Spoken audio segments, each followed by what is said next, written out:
Hey, Think Realty, thanks so much for joining us on the podcast today. My name is Eddie Wilson. We founded Think Realty in 2013 because I was a third-generation real estate investor who sat around the dinner table with my grandpa and my father, learning real estate investing strategies, but noticed in the real estate space there were so few people that understood more than just one thing that they were doing. And so we started Think Realty really to broaden your perspective and to bring content and expertise to you. We do that by bringing other people to the stage, letting them talk about their expertise, and we've got an expert today that I'll introduce in just a second. Before we do that, I want to say thank you to our podcast sponsor, which is Real Property Management. Working with the right property management company can put more money in your pocket, not less. Real Property Management provides a higher standard of property management to make sure you're maximizing the return on your investments. Experience the real difference with Real Property Management. Visit realpropertymgt.com. Today our guest is Eric Cline. Eric, thanks so much for joining us on the show. Thanks for having me on here, man. Appreciate that. You came very, very highly recommended, and cool. I know you've got quite the career, but I want to start with what's the phrase, crackhead to success? Crackhead to... I mean, crackhead to business coach, living a life beyond my wildest dreams. I mean... It's awesome. I didn't think I'd be sitting here at 28. So it is pretty crazy to say crackhead to coaching people. Yeah. If you don't mind, walk us through what that means. That obviously has a big story behind it. Yeah, so August 9th of 2009, okay, which is outside of being born, is the most important day of my life. Okay. It was the day that I got a second chance at life. Okay. I went from 13 to 28 years old, heavily addicted to drugs and alcohol from 13 to 28. Wow. Started very, very young. First time I ever drank, blacked out. And I loved the feeling. And for whatever reason, I ran with that for 15 years. And I come from a broken home. Beat by my dad, all the stuff, right? Yeah. And at 28, I went on an 8-day run. Crack ultimately brought me to my knees. It was a drug I said I would never do. And I smoked crack heavily for 6 years, as much as I possibly could. Everyone disowned me, blackballed from all the union job sites in Chicago. And for 8 days, I locked myself in a room and I smoked as much as I possibly could, ultimately trying to kill myself. And it was 8 days straight, no sleep. I had the dope man circling the back door like clockwork until I literally was out of money. Yeah. And after 8 days, I started hearing helicopters swarming the building. Police cars, ambulance, lined up the streets. I heard all the loudspeakers. We're going in, we're getting them. And I was locked in a room at this point, 28 years old, 135 pounds. I was smoking dope from a gas burner because I didn't have lighters or anything like that. And I had burned all my eyebrows, my eyelashes. I had, baseball-sized blisters on both sides of my face just from being so close to the fire to actually do the drugs. And, I was in my room. I hear the front door get kicked in, just laying there. Everyone rushed down the hallway. At that time, it was my mom out there, my brother, my girlfriend at the time, paramedics, police officers, just absolute chaos. And I'm in my bed, middle of the day, Chicago, Illinois, hot as can be, sweating bullets. And I'm like, shit, the gig's up, and I heard my brother arguing, trying to get into the room. My mom was just crying hysterically, saying, leave him alone. He did this to himself. We knew it was going to happen. That chaos went on for I don't know how long. It seemed like a lifetime when I was in there. And they said they got everybody back. I heard everything calm down. Paramedics said on 3, we're going to kick the door open, go in and revive them. And I heard 1, 2. I jumped up out of bed, busted the door open, and I was standing in a hallway by myself. Nobody was there. So that was the day where I knew there was a power greater than me out there. Today I call him God. Yeah.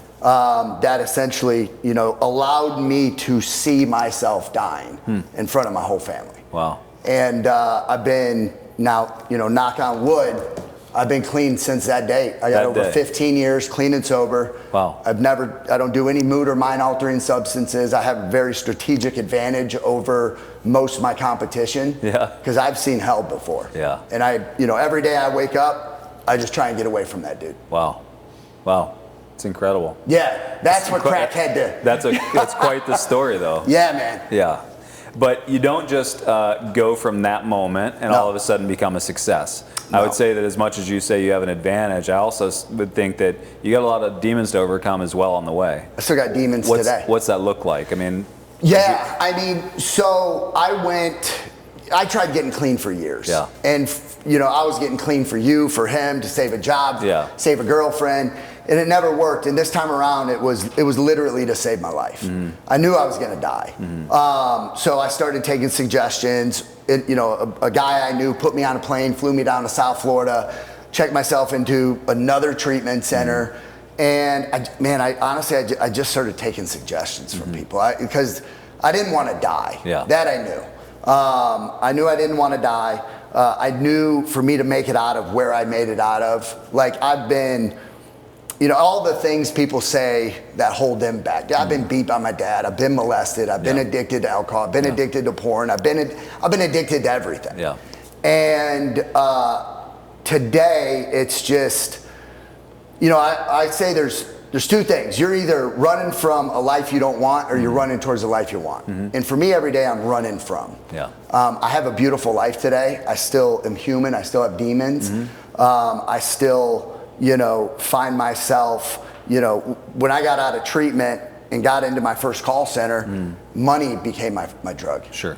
And I went from, crack house to halfway house to entrepreneur. And I found success really quick. Sure. Like really fast. Yeah. I had the gift of gab, and I could talk the dope man into a cheap bag. Yeah. Well, I got really good at selling people stuff, even if they didn't want it. Yeah.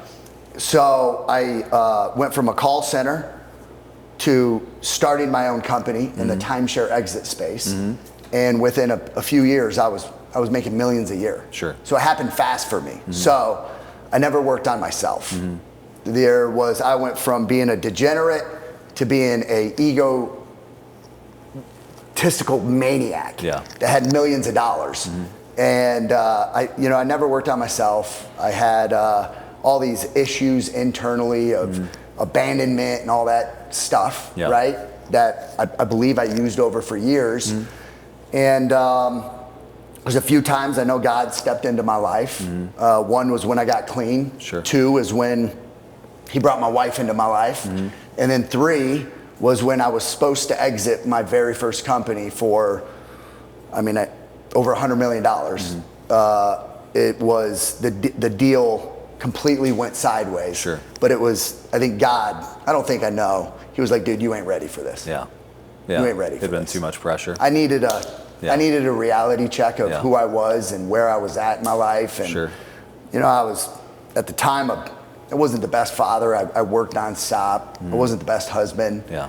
And God was like, dude, if you get this money, you're going to lose your wife, you're going to lose your kids, and ultimately you're going to go back to the dope and you will die. So I had a reset in 2021. Yeah. Yeah, man. Yeah. Now, you did just exit a company recently? Yeah. Not the exit I wanted. Still an exit. It was an exit. I came into the wholesale real estate space with 10 years of experience building a pretty sizable company. And when I didn't get into wholesaling, I actually don't like the word wholesaling. I like real estate acquisitions. Sure. But I jumped into it because it was such a similar model to what I was doing. And I had a private equity firm that was acquire my last one, and they're like, dude, if you can go in and do this again, we will acquire it from you. Sure. So my mindset coming into this industry was very transactional. I didn't want to be a landlord. I didn't want to flip houses. Sure. I knew sales, marketing, and systems.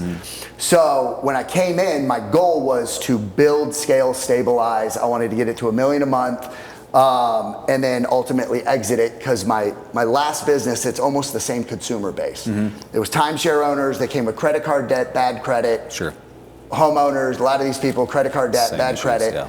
So I was like, if I can build it up, but it wasn't the same model I thought it was. Yeah. So I got to like $500,000 real, within my first 12 months.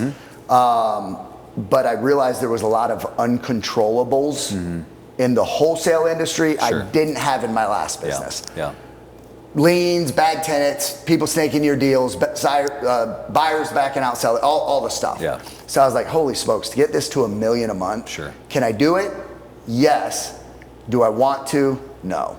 So for first 12 months, I did 2.6 million, then 3.2, and then my last year I did almost 4 million, my third year. Sure. And I had a full-blown team. I was still involved with the business. And I had a private buyer that ended up buying it for $4.5 million. That's great. I gave him a pipeline of $500,000 scheduled to close. I had 1.3 in the pipeline for him. I wanted out of Raleigh, North Carolina to come here to Scottsdale. Sure. I was gonna walk away regardless. Okay. And I got to exit it. Got it. So you just recently moved here from Raleigh? I've been here for 7-8 months. Oh, okay. That's great. Very cool. Love it. The interesting part is the fact that you exited a wholesale company, because in this space, there's very few people that have done that. So people told me day one, I started going to masterminds. Yeah. And I would raise my hand and they'd be like, who are you? What do you do? Right. Blah. And my thing was, I'm going to build, scale, and stabilize a virtual wholesale company. I already had the CRM, the systems, I had it all. I already had my own infrastructure. Yeah. I just needed to drop another lead in it, improve the model. Yeah. And everybody was like, you can't do that, you can't do that, you can't do that. And I was like, all right, I know something they don't know. I've already almost been through, I made it all the way to seeing the checkered flag. It's just, I tripped and fell right before it. Yeah. So I knew it was possible, but I didn't know the uphill battle I was gonna have of getting it to that million. Yeah. So we just launched one though, another one 8 weeks ago, and we're ripping and running again. That's awesome. Yeah. Primarily here in Scottsdale, or? I don't do any deals in Arizona. Okay. Yeah. Yeah, North Carolina, Georgia, Florida, Tennessee, Texas, Indiana, Ohio, Arkansas. Yeah. I mean, it's all virtual. 100% virtual. That's great. Very cool. That's great. Well, if you don't mind, just kind of go back. So you have this crazy, you start building your business, you're working on yourself. Where are you at today, and what along that journey led you to where you are now? Meaning? As far as your business and what you do today. I mean, I know that you've gotten into business coaching and helping others. I mean, so there's still a piece of the, if I kind of looked at it on the linear timeline, there's a piece that's missing for like, okay, but what were the steps to the point where you're like, okay, now I'm going to help other people do this? I think, it's a great question. So I came into the the real estate industry, April of 2021. And for 10 years, my very first company, I had over 150 W-2 employees. I had 100 people in my sales floor, and I had that thing systematized. Like I had it very streamlined. So when I came into this industry and I started going to masterminds, well, one, I had success really, really quick in this space. And then when I started going to masterminds, I started hearing the same regurgitated stuff. Yeah. And I was actually picking apart a lot of the stuff I was hearing. And my wife, I started just doing free Zooms. And I was like, my son was Babe Ruth one time for Halloween, and he had a bat, and I would get on these Zooms with a bat. And that's now my logo. It's a goat with a bat. I mean, I branded myself the sales goat. And the GOAT actually stands for the greatest onboarding acquisitions training for the real estate industry. So I started doing these free Zooms, and I was very transparent as I was building my wholesale model. I would show all of my numbers. I'd show my conversion rates. I would show my team on the phones, and people were giving me this feedback, and they're like, we've never seen somebody be this transparent. I was telling them how much I was spending in marketing, how much I was making, how much I was netting. Like I was showing all my deals that would cancel. And I was like, I'm gonna do some Zooms because I realized in the industry there was a lack of true sales training. Sure. Virtually. And I'm like, I can fill a hole in this industry. So I started doing Zooms, and my first Zoom there was like 100 people. My second Zoom there was like 200 people. The third one there was like 300 people. Sure. And I'm like, holy shit, there's something here. Yeah. Well, my wife said, she's like, Eric, there's something here. And I would be able to keep 300 plus people's attention for hours. Like, they wouldn't leave. Wow. And I was like, holy smokes. Like, man, they really are interested in what I'm saying. Sure. So my wife goes, why don't we monetize this? And I never wanted to be a coach. I never. And when I started getting feedback of people, you know, they're like, man, your sales process changed our business. Your script got me my first deal. And I'm like, man, that feels really good. So we, one time I was like, hey, I'm going to do a 6-week sales training. And I did it 1 hour for 6 weeks on a Tuesday. And I'm like, I'm going to allow 40 people in. It's $2,500. And before I knew it, 40 people bought it. And I was like, holy shit, there's something here. Sure. I did 6 weeks of sales training, and the feedback was crazy. And they're like, we've never had this kind of sales training. So my wife, after doing multiple 6-week sales trainings, she's like, Eric, your coaching actually is trumping the main business. Sure. And I wasn't even trying. So we, after a year and a half of a side hustle, changing hundreds of people's businesses, I'm like, I need to go all in on this. I have the resume, I have the backstory, and I have the results. So I went 8 months ago, 100% I went into helping people with coaching. That's awesome. Yeah. That's awesome. Is that what you think your foreseeable future is? So I have a wholesale operation. I'm not in it day to day. Sure. I have a call center, run it remote, which generates leads for the real estate space and the home services industry. I am building that to exit that company. And then coaching is where I'm at. That's great. Talk to me about the call center real quick. So you provide that service for real estate investors?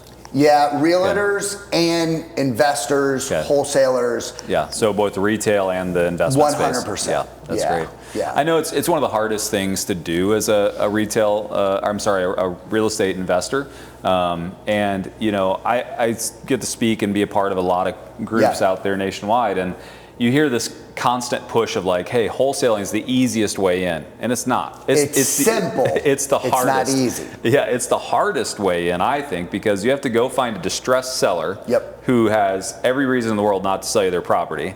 And then you have to then talk them into it at a price that makes sense, which is usually less than what they think. Then you have to go talk to somebody like me who buys houses for a living, who is going to beat you up on price. And so now you got literally on both ends people beating you up. But I do think that the problem is most people just don't know how to source leads. You know, it's like if they get into the place of actually just getting, you know, transactionally into this space, it's a whole lot easier. So in that, what services do you provide in that? So we generate leads of people that raise their hand, say, I want to sell in 6 months or less, and we get their motivation, and their motivation is their motivation. And then we get the specs of the home, asking price if they have it. Now, what separates us from, I believe, all call centers is we have a brick and mortar office. So right now I have a 15,000 square foot facility in Pakistan. We're coming up on 750 full-time employees. I personally train them all through my platform on how to generate the leads the way I wanted them first. Nice thing about our call center, it was never built for the public. It was built for me and my partner. Because I was sick of dealing with call centers, so we built our own for us. Enough people came to us asking where we were getting our leads. You turn 100 people away, you're like, all right, let's start taking these honest clients. So we do the cold caller. Actually, their only job is to be on a dialer all day long and qualify the leads. They don't put notes in the system. They don't push leads to our clients. Once they've generated a lead It then moves over to our quality assurance department, Sure. where they listen to that recording from hello to goodbye. They're going to put all the notes in the system. It has to score to a certain scoring system in order for that to be a qualified lead. If it does not score, it goes to another department. They call that lead back. They try to score it to the proper qualifications. Sure. And then if it scores the first time, it goes over to our leads transfer department. They transfer all the leads to the clients. Got it. So it's a 3-tiered system before it ever hits That's great. my CRM or your CRM. Right. Yeah. And then is it a pay per lead type scenario, or how does somebody get involved with that? $6 an hour. Okay. $6 an hour. It's $1,080 for an entire month. Okay. You're going to get roughly 2 leads a day. Okay. And all your, not your Maricopa counties or LAs and all that, you're going to be probably 60 or 70 plus leads to a contract. Sure. But in all your normal markets, as long as your you understand sales and you are able to treat the leads with drip sequences and all that, 100% you should be 40 leads under to a contract. Yeah, that's great. Yeah. Nice. Yeah. That's awesome. I built my entire business off of it. Yeah. That would be a massive service to so many of our viewers, because the context that I get around wholesaling businesses, especially small wholesalers, is you just solved 90% of their problems. Yeah. It's getting listen, to go find somebody that says, I want to sell my house. Sure. You're talking thousands of phone calls. Yeah. Thousands. Yeah. You're dead before the good conversation happens. Right. This is where I think people, and I don't think I know this to be certain, is where people, I believe, fall short in this industry is they get into wholesaling thinking they're in real estate, and they leave the sales part out of it. The reason I believe I have a leg up on 99% of this industry is I know I can smoke the competition. Yeah. When that homeowner picks the phone up, I will put them through a different experience they've ever heard before. Sure. And I know that. And that's where my main message to the real estate industry, specifically the wholesalers, is you have to understand your competition. Yeah. And you have to understand what the homeowner's already been through, and how can you separate yourself from a sea full of amateurs. So that's what I try and help people with. That's awesome. It's awesome. Well, we are out of time, but this has been an incredible show. Thank you so much for the great content. Thank you for your story. And I'm sure that a lot of people are going to be interested in taking you up on your services. So how can they get in touch with you, and what's the easiest way? So runitremote.com. Okay. Or just Instagram, the Eric Cline, ERICCLINE. Very cool. I'm the crazy white dude with tattoos. Got it. I like it. With August, what was the date? August 9th, 2009. August 9th, 2009. Very cool. Yeah, man. And you'll be speaking at Think Realty show tomorrow. And thank you for coming out and speaking. Appreciate it. Appreciate it. And look forward to hearing you again tomorrow. Thank you. Thank you. Think Realty, thanks so much for being a part of the show today. I want to say one quick thank you to our podcast sponsor one more time, Real Property Management. Working with the right property management company can put more money in your pocket, not less. Real Property Management provides a higher standard of property management to make sure you're maximizing the return on your investments. Enjoy the real difference with Real Property Management. Visit realpropertymgt.com, realpropertymgt.com. And then also make sure you have August 13th on your calendars. That's our virtual summit for Think Realty. We've got a great lineup already lined up for you. This is our second year for the virtual summit, and we want to make sure that you are a part of it. We're going to talk about all the investing strategies from multifamily, single family, wholesale. We'll talk probably all the different asset classes, specific alternative asset classes like self-storage and mobile home parks, all that good stuff. We'll talk about all of it, financing. We've got a great show lined up for you, but more specifically, halfway through the year, we'll really know where all of the taxes and tariffs and all the things that are concerning a lot of our investors will start to shake out. And so in August, we'll bring on a lot of people that can speak to the economy and tell you where you should be putting your money at the end of 2025. Make sure you make plans to be there. You can go to thinkrealty.com/virtual, and you can get tickets there for our virtual summit August 13th, and we'll see you there.